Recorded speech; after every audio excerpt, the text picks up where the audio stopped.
Jorge Caloyero, quien es o busca ser segundo vicepresidente por Progresemos y de repente llegar también a el gobierno. Buenas noches, bienvenido. Buenas noches, gracias por la invitación. Bienvenido, candidato, es un Gracias. gusto tenerlo. Recordemos que el partido Progresemos es el partido que tiene un perrito guardián, algunos dicen un pastor alemán, Sí. ¿no? En el símbolo, y plantea que a la presidencia pueda llegar Paul Jaimes Blanco. ¿Ah? Vamos a empezar quizá preguntándole al señor Caloyero, ¿de dónde conoce al señor Paul Jaimes? ¿Y por qué una persona, yo preguntaría desde cierta curiosidad, por qué una persona que no ha hecho una carrera política quiere ser presidente como el señor Paul Jaimes? ¿Y usted de dónde lo conoce al señor Paul Jaimes? Bueno, al señor Paul Jaimes, confieso, yo ingresé al partido Progresemos y en el partido Progresemos conocí al señor Paul Jaimes, no lo conozco antes del partido.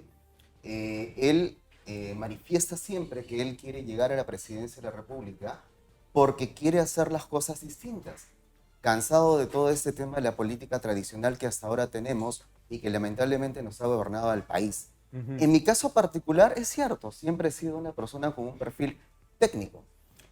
Ahora he incursionado en política porque considero que es importante llevar a cabo acciones en beneficio de la colectividad y más aún para personas que de una u otra forma tenemos experiencia, conocimientos y de alguna manera capacidad de gestión.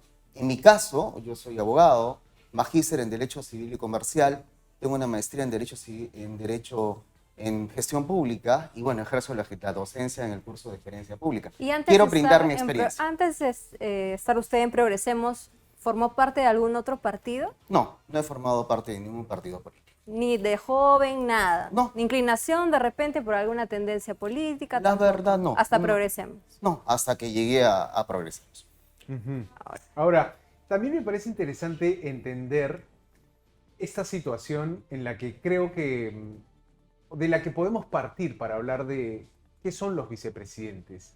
Pongamos el caso de que Paul Jaimes salga elegido presidente.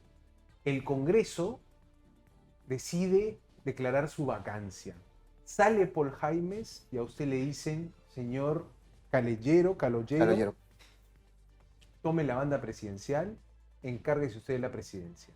¿Acepta o más bien renuncia en una muestra de lealtad a su presidente?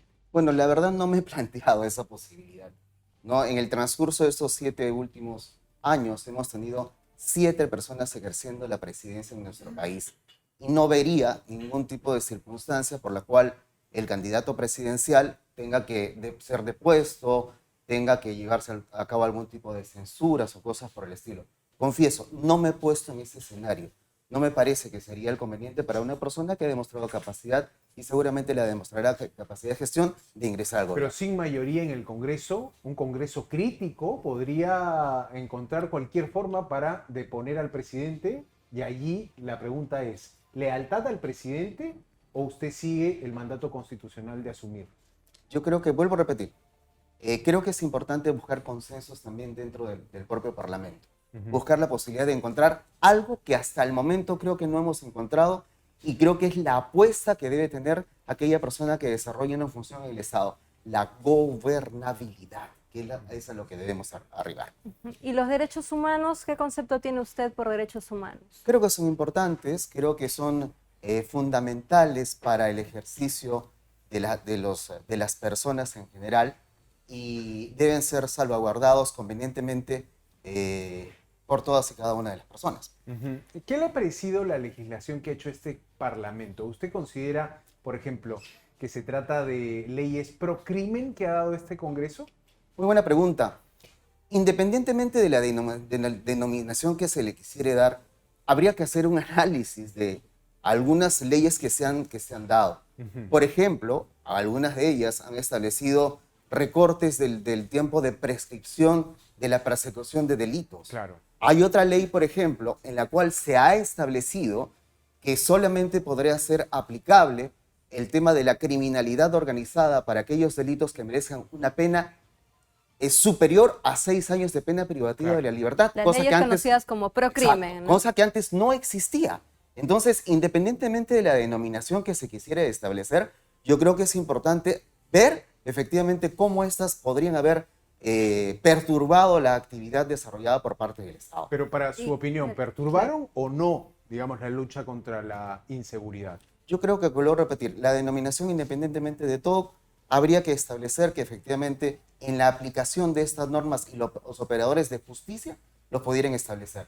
Porque ciertamente estas normas, me parece que son 6 o 7, ciertamente han modificado todo un tablero penal que no debiera haber sido de esta manera. Claro, pero dice modificado, se puede entender o para bien o para mal, ¿no? Para usted, estas leyes procrimen, como se les conoce, ¿deberían ser derogadas o deberían continuar? No, deberían ser revisadas y evidentemente de considerarse los operadores de justicia que esas leyes han afectado por completo la lucha contra la criminalidad, deberían ser derogadas.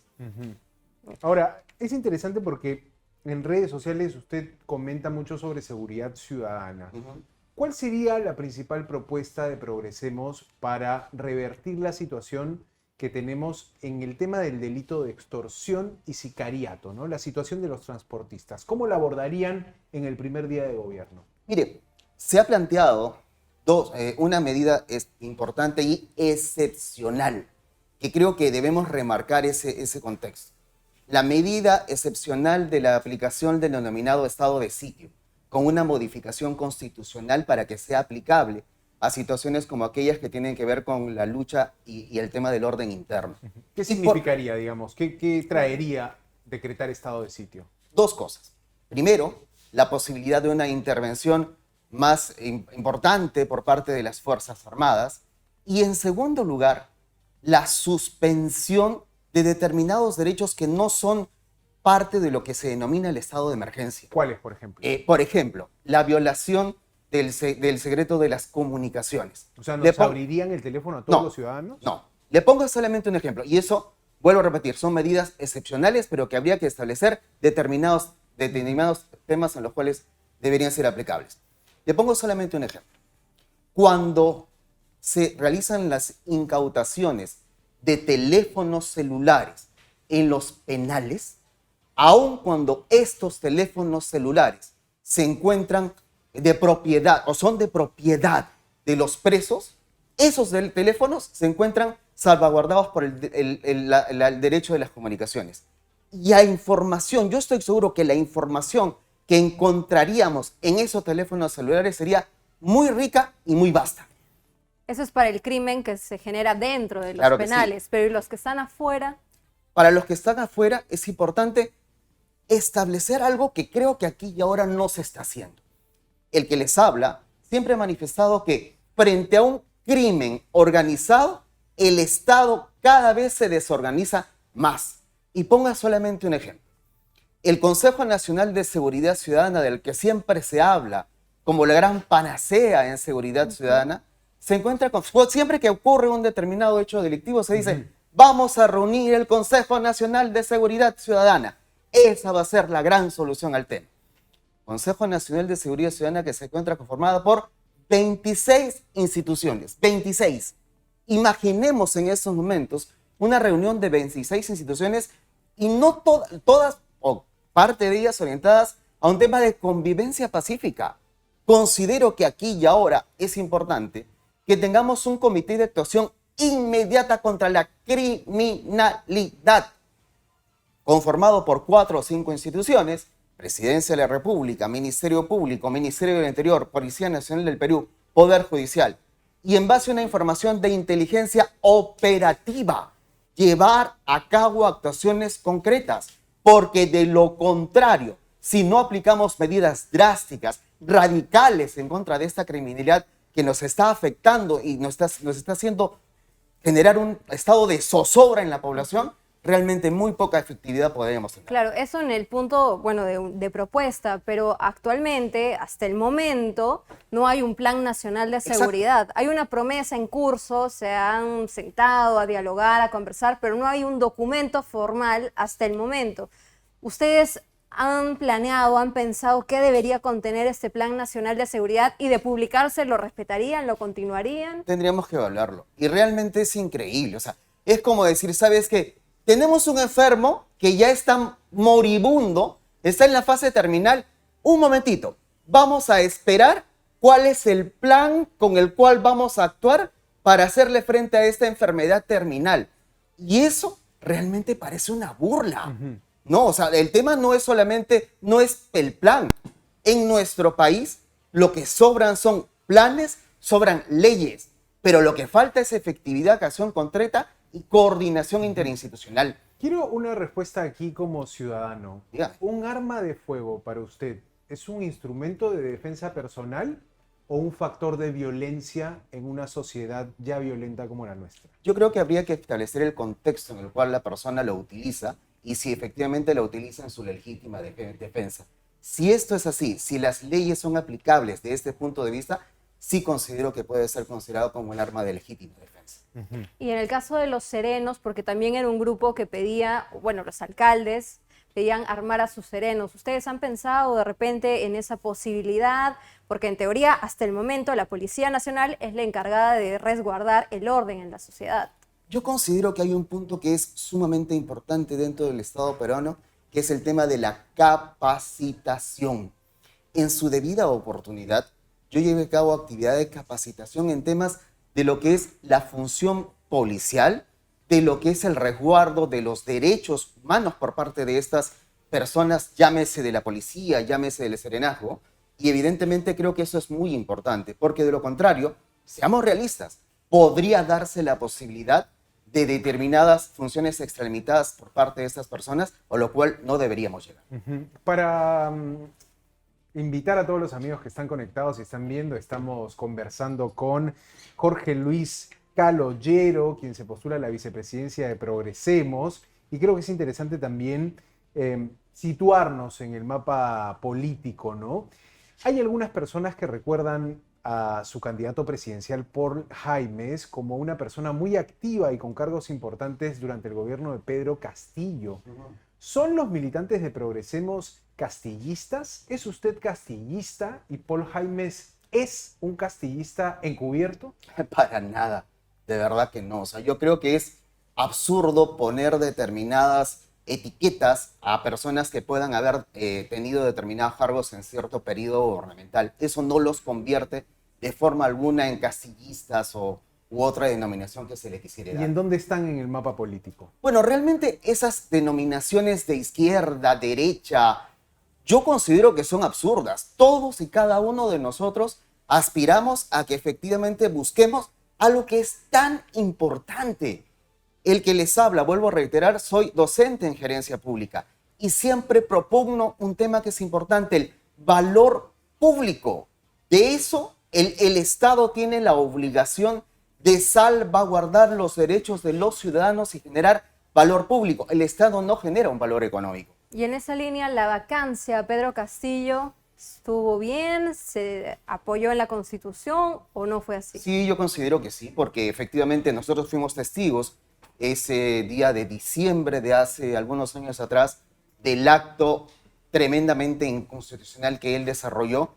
Creo que no hubo necesidad de mayor flagrancia. Lo vimos en nuestros televisores en vivo y en directo, la violación totalmente fatal, por llamarlo de alguna manera, del derecho constitucional que esta persona desarrolló. ¿Y la de Dina Boluarte? La de Dina Boluarte también. Yo creo que no podemos pensar que la persona que ocupe la primera magistratura tenga siquiera un atisbo de un acto irregular. Definitivamente eso no lo podemos, si no lo podemos permitir en aquellas personas que ocupen determinados cargos de inferior jerarquía, menos lo podríamos permitir en personas que ocupan el principal cargo de nuestro país. Claro, porque ella decía que renunciaba, si es que, me refiero a Dina Boluarte, ¿no? Que renunciaba si es que Pedro Castillo era vacado, lo sacaban del cargo. Usted de repente podría decir lo mismo si es que sacan a Paul Jaimes, llegando a ser presidente, ¿también renunciaría? Vuelvo a repetir, no siquiera he considerado esa posibilidad. Yo estoy seguro que podemos buscar los consensos adecuados. Ahora, a falta de 2 meses para las Sí, ya no falta elecciones, nada. el Sí. candidato no supera el 3%. Incluso no aparece su nombre como una de las personas con definición de intención de voto, aparece como otros. Algunos se preguntarían, ¿por qué dar la pelea en una batalla que parece ya casi perdida para Progresemos? ¿Por qué dar la pelea?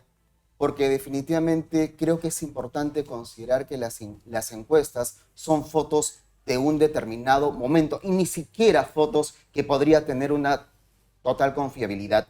En estos momentos, nuestro candidato presidencial y el partido estaba llevando a cabo una visita y un recorrido, y estoy seguro, y por favor los invito a ver, que es el candidato que más ha recorrido las diversas provincias y distritos de nuestro país. En estos momentos, y esta entrevista es parte de ello, y agradezco por darnos esta oportunidad, estamos llevando nuestro mensaje hacia Lima Metropolitana también y hacia todo el interior de nuestro Claro, que país. además es un bolsón electoral importante en Grande, Lima. sí. Pero, ¿qué pasó, por ejemplo, con Hernando de Soto? El partido tenía sentido cuando se planteaba una alianza con una figura que ya había estado en las presidenciales como Hernando de Soto, pero rápidamente se rompió y Hernando de Soto dijo, ya no estoy con Progresemos. ¿Qué pasó allí?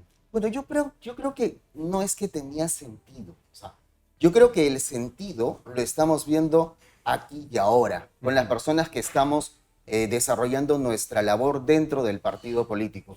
El que les habla, soy el candidato a la segunda vicepresidencia, y como ustedes, espero con todo respeto, con toda humildad, lo puedo decir, puedan advertir que efectivamente tengo la experiencia suficiente como para asumir un determinado cargo. Claro, solo para puntualizar en una pregunta, al inicio le decía, ¿qué hay con los derechos humanos? Usted me menciona que respetan los derechos humanos, pero una de las propuestas del partido también es salirse de esta Corte Interamericana de Derechos Humanos. Creo que es importante en ese sentido establecer que estamos hablando de instancias supranacionales, que la obligación fundamental del resguardo de los derechos fundamentales, los derechos humanos de las personas, tienen que ver con nuestro fuero interno. ¿Y es posible, usted cree? Yo pienso, la propia Convención Interamericana de Derechos Humanos plantea esa posibilidad. Correcto, le agradecemos mucho. Jorge Luis Caloyero, candidato a la segunda vicepresidencia en el partido Progresemos, que postula a Paul Jaimes a la presidencia. Con esto cerramos nuestra entrevista a los candidatos para ser vices.